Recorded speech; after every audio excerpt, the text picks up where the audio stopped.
앞으로 저의 영상을 보시기 위해서는 꼭 이 영상은 좀 참고를 하셨으면 좋겠다라는 생각이 들어서 준비를 좀 했습니다. 자, 이번 영상을 꼭 정확하게 숙지를 하셔야 앞으로 저와의 대화, 저와의 소통에 있어서 좀 쉽게 이해를 하실 수가 있을 것 같아요.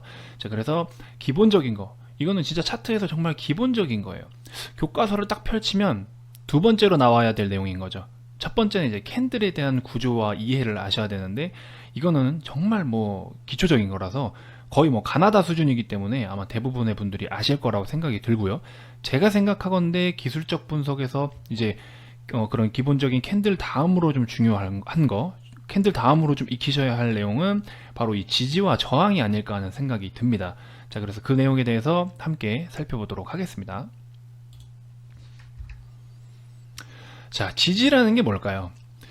사전적 의미를 한번 보면요, 경제 용어에서 지지라는 표현은 주가 하락이 이제 매입 세력에 의하여 어느 선에서 더 이상 계속되지 않는 일, 이렇게 이야기를 하고 있습니다.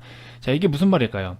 주가가 계속 빠지고 있어요. 누군가는 계속 팔고 있는데 어느 정도 이제 돈 벌었다 하는 사람들은 팔고 나오겠죠. 근데 이 자리는 정말 싼 자리야, 혹은 이 자리는 지켜야 돼 하는 그런 세력들에 의해서 어느 일정 범위 내에서 하락이 지속되지가 않아요. 그런 거를 이제 지지받는다라고 이야기를 합니다. 그래서 그런 맥점들이 어디일까요? 지금 제가 좀 간단하게 그려놓긴 했지만, 자, 좀 대충 참고해 주시고 이따 실전 차트도 한번 같이 살펴보면서 설명드릴게요. 자, 요런 부분이 이제 지지하는 부분이다, 지지점이다 라고 이야기를 할 수 있는 부분이고요. 그래서 이 라인, 요 지지와 지지를 연결한 요 라인을 바로 지지선, 요렇게 이야기를 하는 겁니다. 자, 반대로 저항이라는 게 뭘까요? 저항은 이제 역시나 경제 용어에서 저항, 사전적 의미는 주가의 오름세가 이제 매도의 세력에 의하여 견제되거나 멈추는 일이에요. 자, 밑으로 빠지는 거 멈추는 것도 지지였죠. 반대로 위로도 어떤 매도의 세력이 더 세다는 거죠. 그래서 더 올라갈 거를 이제 견제당하고 더 상승하지 못한다는 것, 이거를 이제 저항받는다, 이렇게 해서 이 부분도 있겠죠. 앞전의 고점을 돌파하지 못하고 그 부분에서 이제 상승이 제한된다, 이게 저항인 겁니다. 그래서 그러면 그 저항과 저항을 연결한 게 저항선이 되겠죠. 이렇게 해서 지지선과 저항선이 형성이 되는 겁니다. 자, 그 다음으로 중요한 게 뭐냐? 자, 여기 보시면 이제 빨간색 박스가 하나 그려져 있죠. 자, 요 그림에서 이렇게 보시면 빨간색 박스가 하나 그려졌는데, 이 박스는 말 그대로 그냥 박스입니다. 요거를 우리가 차트 안에서 박스 혹은 박스권 흐름, 요렇게 이야기를 합니다. 그래서 지지선을 연결을 하고, 지지선을 만들고요, 저항선을 만들고, 그 지지와 저항 안에서 일정 범위 내에서 계속 주가가 움직이고 파동을 그리는 것을 박스권 흐름, 요렇게 이야기를 하고 있습니다.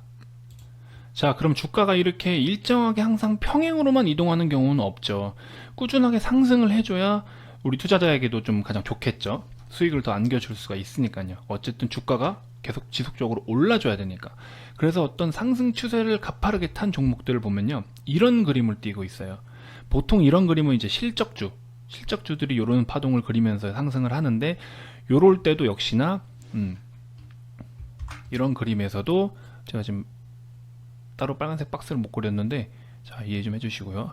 이렇게 박스가 형성이 되는 겁니다. 그래서 상승 중에서도 이렇게 단기적인 파동을 그리기 때문에 여기서도 지지, 저항, 이렇게 체크를 하면서 파동을 해석할 수가 있는 겁니다.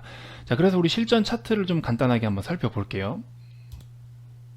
자, 시젠이라는 종목의 30분봉 차트입니다. 30분봉 차트인데, 여기서 이제 눈에 보이는 지지와 저항을 한번 그려보도록 하겠습니다. 자, 이렇게.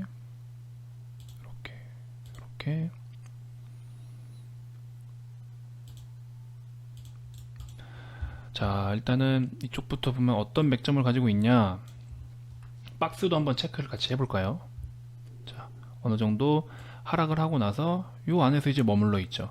그러다가 요 자리에서 박스권을 이탈을 했습니다. 저항을 뚫었다는 얘기죠. 그쵸?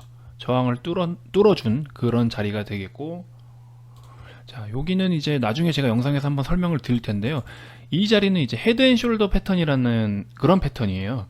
그렇기 때문에 단기적으로도 요렇게 박스를 그리는 겁니다. 그리고 요 위에도 박스.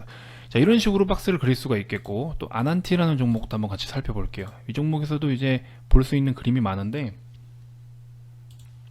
자, 보시면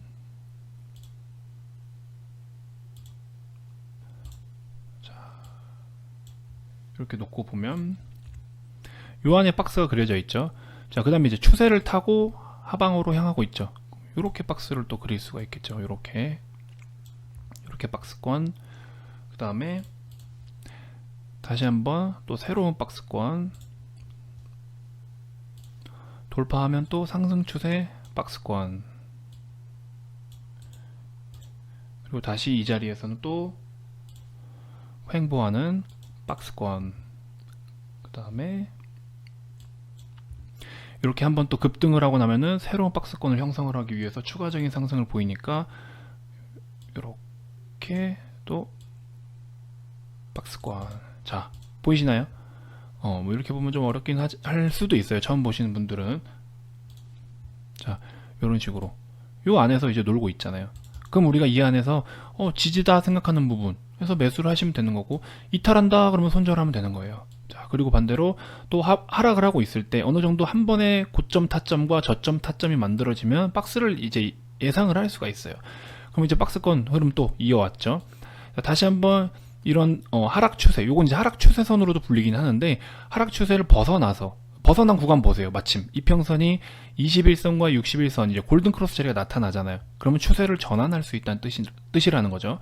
추세를 전환하면서 다시 한번 급등을 한 뒤에 어디까지 하락을 하는지, 요 하락 구간들, 눌림 포인트들을 좀 캐치를 하면 추가적으로 또 어떤 그림으로 이어가는지 확인을 하실 수가 있고, 이런 식으로 이렇게 계속 그려 나가는 겁니다. 그러다 보면 여러분들이 매매를 함에 있어서 되게 그래도 나름 바닥권에서 매수를 하고, 그래도 좀 어느 정도 높은 곳에서 매도를 할 수 있는 그런 타점을 잡는 데 있어서 가장 기본적인 거예요. 가장 기본적인 거. 뭐 어렵게 보시면 되게 어렵다고 할 수도 있는데, 이게 정말 가장 기초적인 거고, 여러분들이 차트를 보시면서 계속해서 한번 연습을 해보시는 그런 습관을 기르신다면 아마 매매하는데 정말 큰 도움이 될 겁니다. 자, 이번 영상은 그렇게 길지 않게 팩트만 딱 말씀드리고 마무리 하도록 하겠습니다. 또 다음 영상 기대해 주시고요. 자, 영상 끄기 전에 좋아요와 구독 버튼, 그리고 알림 설정 꼭 해주시고요. 좋은 정보 계속해서 제공해 드리도록 하겠습니다. 감사합니다.